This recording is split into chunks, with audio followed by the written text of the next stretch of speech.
नफो वस्तु में नाही, नफो भाव में होए। भाव विहूना किसन दास, बैठा पूंजी खोय। नफो वस्तु में नहीं है, नफो भाव में होए। भाव विहूना किसन दास, बैठा पूंजी खोए। महापुरुष फरमा रहे हैं, नफो वस्तु में नहीं, कोई भी वस्तु हो,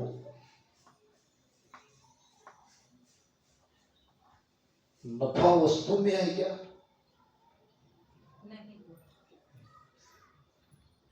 जैसे कि आपके सामने लोहा है और सोना है, दोनों क्या है? दोनों धातु है। मगर 1 किलो से बिकता है तो 1 तोले से बिकता है, दोनों धातु ही है ना। आड़ धातु में ये दोनों धातु है, दोनों वस्तु है। तो ये ऐसा क्यों कि एक वस्तु तो किलो से बिक रही है, ये लोहा किलो से, क्विंटल से, और ये ग्राम से, तोले से, ऐसा क्यों? सोचो। नहीं, कीमत तो सब जानती है, कीमत के कारण है। भाव ज्यादा है। क्या है उसका? हम दुकान में जाते तो मोल भाव करते कि नहीं, उसका भाव पूछते हैं, इसका क्या भाव, उसका क्या भाव, उसका क्या भाव।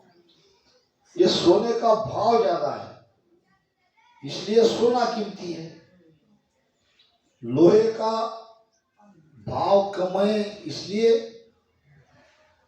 सोना, लोहा सस्ता है। बरोबर। नफो किसमें है? अब वस्तु में है कि भाव में? अगर आप नफा कमाना चाहते हो तो ये वस्तु का भाव देख के उसका बिजनेस करो। जिस वस्तु का भाव ज्यादा या जो ज्यादा भाव से बिकेगी, उतना ज्यादा तुम्हारा नफा, फायदा होगा। भाव विहूना किसन दास, बैठा पूंजी खोए। भाव नहीं है तो तुम्हें मुनाफा नहीं होगा, तुम्हें घाटा होगा। अब ये जो सत्संग है, मान लो ये भी आपके सामने वस्तु है, समझने के लिए गुरु महाराज का ज्ञान आपके सामने एक वस्तु रूप में पड़ा है। अब इसको आप अपने दिल से कितना भाव लगाते हो, उतना आपका नुकसान हो, फायदा होगा, नुकसान होगा। इसकी कीमत अगर समझते हो तो क्या होगा? नफा होगा। ज्यादा भाव से वो बिकेगी। अगर इसकी कीमत तुम मामूली समझते हो तो तुमको नुकसान होगा। तुम्हारे समझने पे है, तुम्हारे मानने पे है, तुम सत्संग को कितना महत्व देते हो अपने जीवन में, इस पर तुम्हारा भक्ति का आगे का बढ़ना, ये सब हो सकता है। सत्संगत सब में सिद्धधारा। सब में सिद्धधारा का मतलब क्या है? सर्वश्रेष्ठ है। बाकी कोई जगत के काम सत्संग के समान नहीं है। छोड़ दो। सत्संग मिलती है और कितना भी संसार का काम तुम्हारा उसी समय में आया है तो उसको टाल दो, घाटे में नहीं रहोगे। वो छोड़ के अगर तुम यहाँ आए हो तो तुम फायदे में हो, क्योंकि तुमने इनके सत्संग का भाव बढ़ा दिया है। तुम्हारे सामने तुम्हारे जो कोई अर्जेंट काम है, वो अर्जेंट काम का भाव तुम्हारे नजर में, तुम्हारे दिल में कम है, और उसी समय जो सत्संग चल रही है उसकी कीमत तुम्हारे हृदय में ज्यादा है। अगर ऐसा है तो तुम बहुत ही लाभ कमा सकते हो, क्योंकि आपने गुरु महाराज के वचनों का विचार किया, वचनों का माना।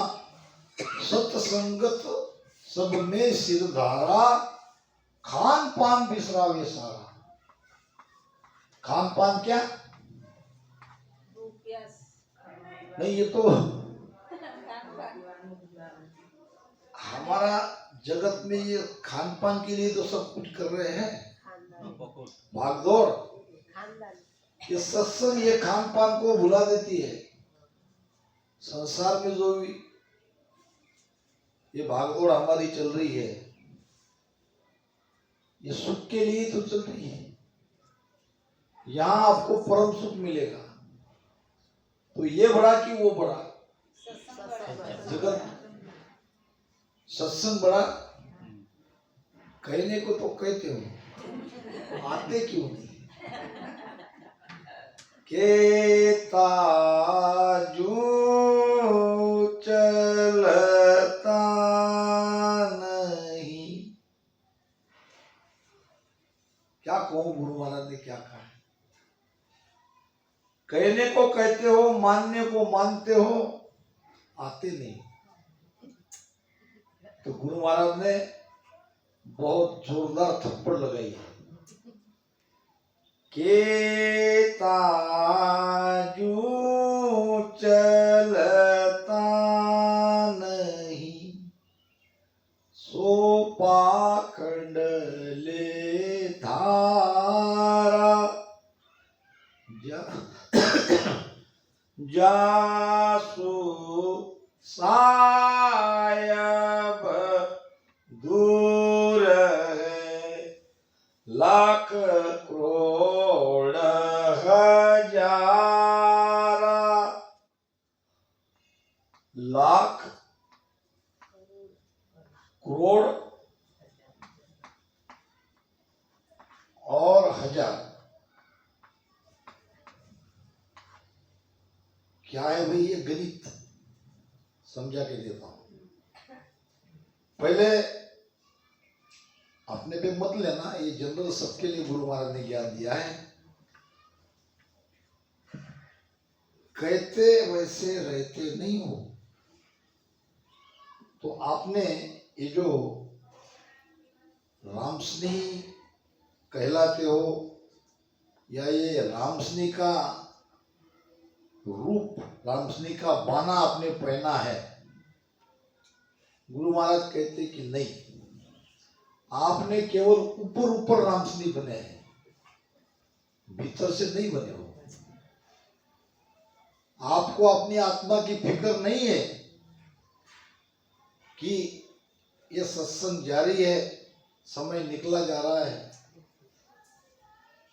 उत्सव होने के बाद सब चले जाएंगे, फिर किसको पूछेंगे? कोई शंका है, कोई प्रश्न है, फिर ये इतना बढ़िया ज्ञान निकल जाएगा, फिर ये कब मौका मिलेगा? कल का भरोसा नहीं है। कल हमारा नहीं है, या ये जो श्वास हम लेते हैं, दूसरी श्वास लेंगे कि नहीं ये भी हमें पता नहीं। तो महाराज ने ये कहा है कि आपने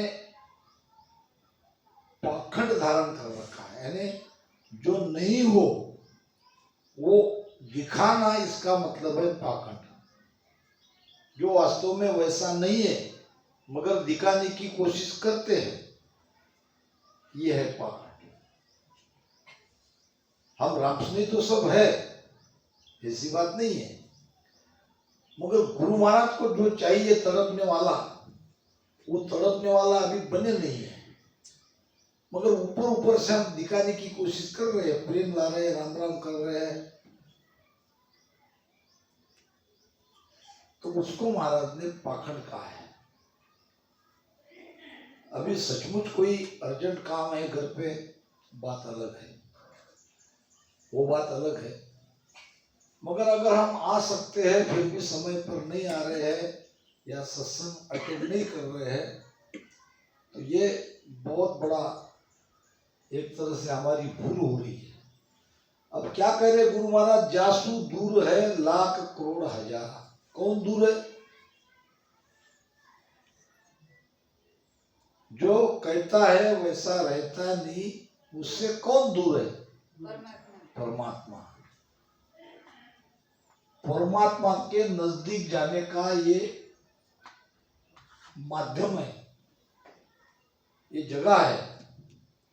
यहां आप परमात्मा के नजदीक जा सकते हो, और जहां आप रह रहे हो, जहां आप ज्यादा प्रेम कर रहे हो, आपको परमात्मा से वो दूर ले जाने वाले हैं, और ये जगह आपको परमात्मा से नजदीक करने वाली है। तो जितना पाखंड आप में है, थोड़ा बहुत पाखंड है, तो परमात्मा आपसे 1000 कोस दूर है। जितना आपके अंदर भीतर में वो कथनी रहने में फर्क है, अगर ज्यादा है तो परमात्मा आपसे लाख कोस दूर है। उससे भी कहीं ज्यादा है तो परमात्मा आपसे 1 करोड़ कोस दूर है, कई करोड़ कोस दूर है।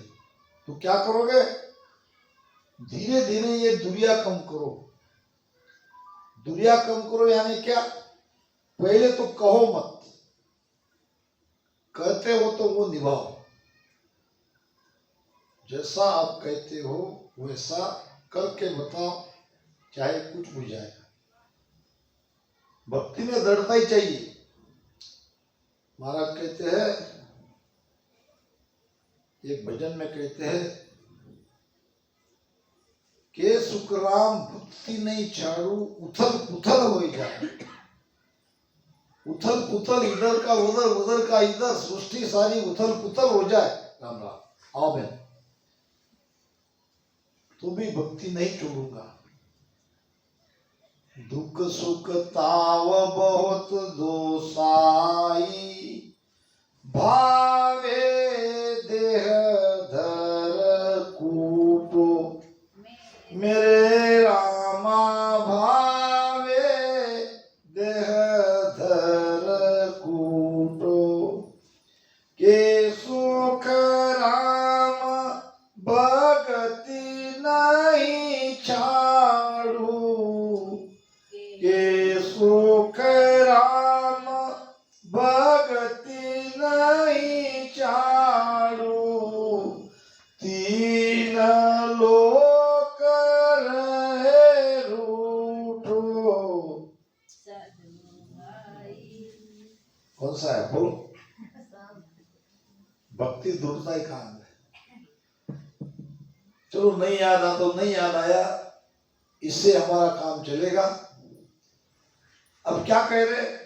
भक्ति में कितनी दृढ़ता चाहिए।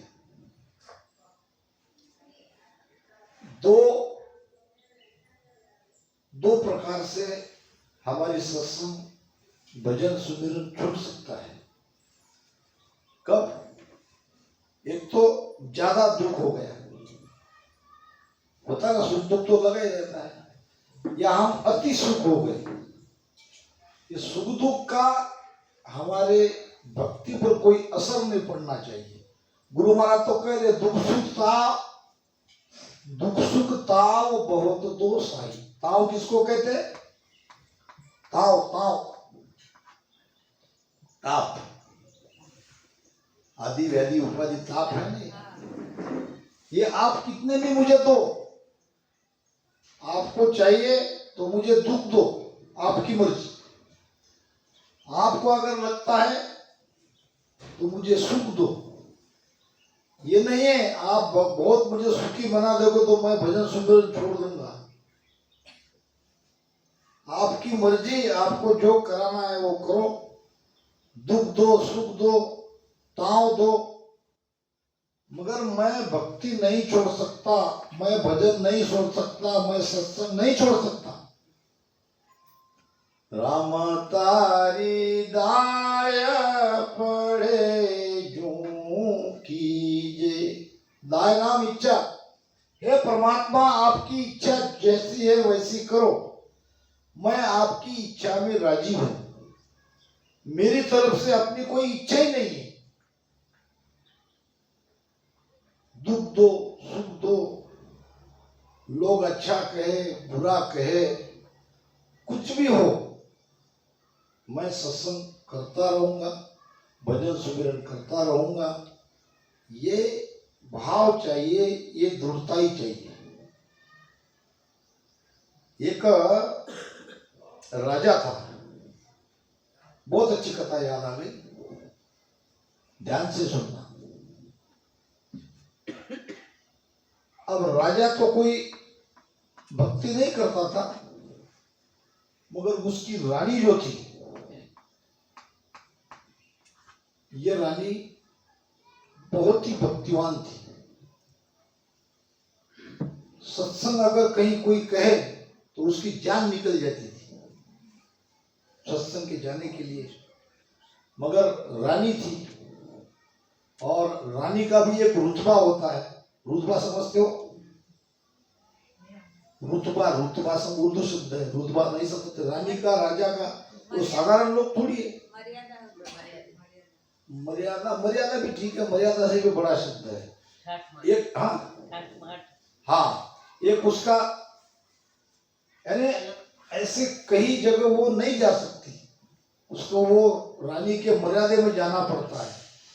तो ऐसे में उनकी कई सत्संगे छूट जाती थी। तो एक दिन एक दासी ने आके कहा, रानी साहिबा, नगर में सत्संग चल रही है।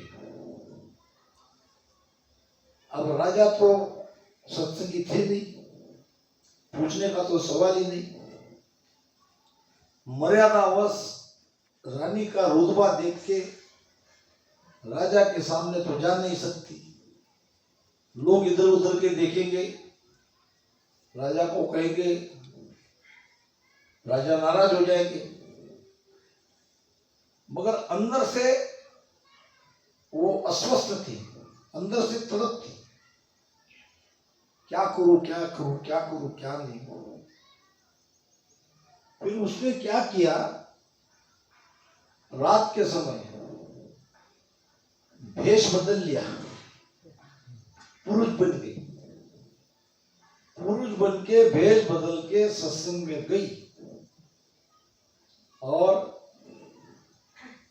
सत्संग सुनकर वापस आ गई। इधर जैसे ही वो भेष बदल के बाहर निकली, राजा को पता चल गया। राजा भी गया उसके पीछे पीछे। वो भी भेष बदल। रानी जा रही तो कहाँ जा रही है? रानी है, कोई मामूली थोड़ी है। तो इस तरह से उसको भेष बदल के जाना पड़ रहा है, क्या कारण हो सकता है? राजा के मन में ये नहीं आया कि वो सत्संग के लिए जा रही है। कई और डाउट, वो शंका कुशंका आने लगी। पीछे पीछे गया, और राजा को सत्संग के बारे में नफरत भी बहुत थी। कर्मी जीव था, राजा था मगर कर्मी जीव था। देखा तो रानी बैठी है सबसे पीछे, एक साधारण मनुष्य के जैसे। वो भी स्त्री की लाइन में नहीं बैठी, इधर बैठी थी, सुन रही थी। बिरा आ रहा था और अंदर से आत्मा बहुत खुश थी। सत्संग मिल रही, जो मांगे वो मिल रहा है, तो वो आत्मा तो खुश होगी। फिर राजा ने क्या किया, उसकी एक जूती लाके तिजोरी में बंद कर दिया, अलमारी में छुपा दिया। अब सत्संग समाप्त हो गई, सब लोग जाने लगे, देखा तो जूती नहीं, इधर उधर देखा, ज्यादा परेशानी हो सकती, लोग और आ जाते, फिर गौर से देखते तो पहचानने में आ जाती, और बदनामी होती। जल्दी जल्दी से वो एक जूती उठा के चली गई, आके सो गई, वस्त्र चेंज कर दिए। सुबह उठी, राजा ने कहा, रानी साहबा उठो, आज बहुत देर तक सोई हो। ऐसी नींद आ गई, इधर उधर की बातें चलती रही। थोड़ी देर में राजा ने कहा, तुम्हारी एक जूती नहीं दिख रही है। उसने कहा, जूती तो होनी चाहिए, जूती तो होनी चाहिए। नहीं नहीं नहीं, दिख नहीं रही है, देखो। जाके देखा तो दोनों जूती वही थी। राजा को बड़ा आश्चर्य हुआ, इसकी एक जूती मैंने जाके छुपाई है और यहाँ दो जूती कैसे दिख रही है। फिर राजा ने देखा, जहां छुपाई थी वहां वो थी नहीं, और दोनों के दोनों बाहर। ये कैसा चमत्कार। परमात्मा तुम्हारे सारे काम करते हैं। अगर मान लो वो जूती नहीं मिलती, फिर उसका भांडा फूट जाता, राजा नाराज होते, मगर परमात्मा ने ऐसा नहीं होने दिया। तो आप सांसारिक काम की चिंता मत करो, ये तो होता ही रहेगा। बड़े भाग्य से पाइए सतगुरु का सत्संग। यहाँ आने के लिए बहुत बड़ा भाग्य चाहिए। भाग्य के बिना आप यहाँ नहीं आ सकते। नहीं तो कोई, अगर आपके भाग्य में नहीं तो कोई ना कोई चक्कर चल ही जाता है, देरी हो ही जाती है। या तो गाड़ी पंक्चर हो जाए, या वो बस ही न मिले, या दूसरा कोई मेहमान आ जाए। ऐसा होता कि नहीं? बड़े भाग्य से पाइए सतगुरु का सत्संग, रहे न फिर संशय भरम लगे नाम का रंग। तो क्या नफो वस्तु में नहीं। ये सत्संग इतनी अनमोल होकर भी आप कैसे इसके मानते हो, आप इसकी क्या कीमत लगाते हो, इस पर आपका नफा नुकसान है। जे नर झूठ जान सी मोने, से झूठा फल पावे, मेरे रामा से झूठा फल पावे। साच ज्ञान कर शरण गहे रे, साच ज्ञान कर शरण गए रे, से हमारा पूर पावे। देखो महाराज क्या कह रहे हैं, आप कैसा भीतर में मानते हो। तो सबका अपना अपना दिल है, सबकी अपनी अपनी क्या कहते हैं उसको, विचार है, बुद्धिमत्ता है, समझ है। तो मुझे लगता है आप महाराज के ज्ञान को कोई झूठ मानने वाले नहीं है। यह बिल्कुल पक्की बात। महाराज के ज्ञान को आप 100% सत्य मान रहे हो, आप इसमें नहीं आते। मगर यहां भी नहीं आ रहे हो आप झूठ नहीं मान रहे हो, मगर यहां भी थोड़ी गड़बड़ हो रही है। परसेंटेज कम आ रहा है आपका मानने का। मान तो जरूर रहे हो गुरु महाराज के ज्ञान को। अगर 100 के 100% मानते थे तो हाथ का काम छोड़ के भाग के यहाँ आ जाते। बरोबर? नहीं मानते हो, झूठ नहीं मानते हो, मगर सच भी कहाँ उतना मान रहे हो।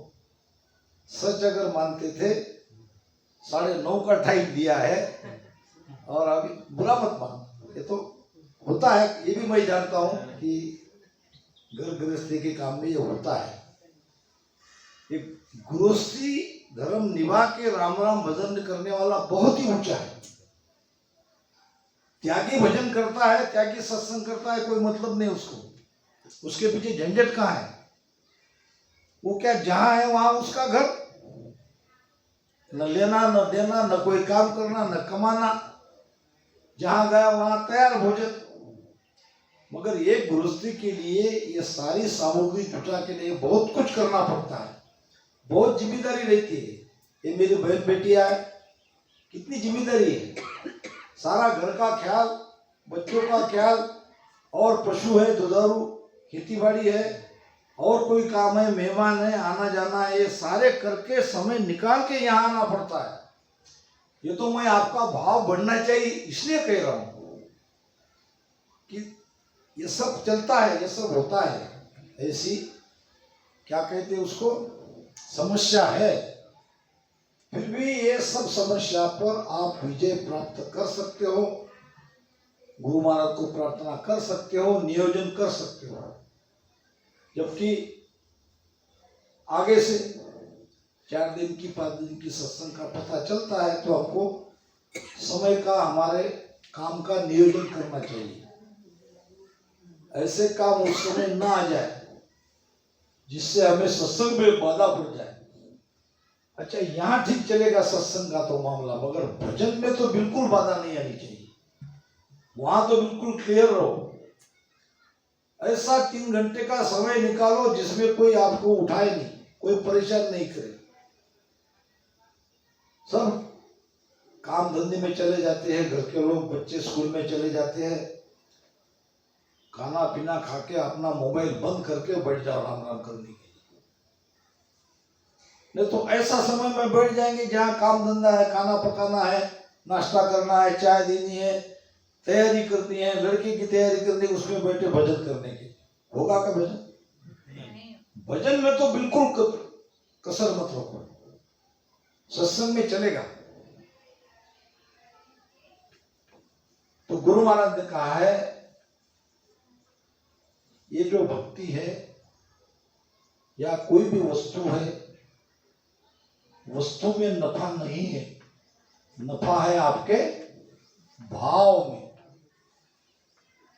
सत्संग भी आपके सामने एक माध्यम है, एक वस्तु है।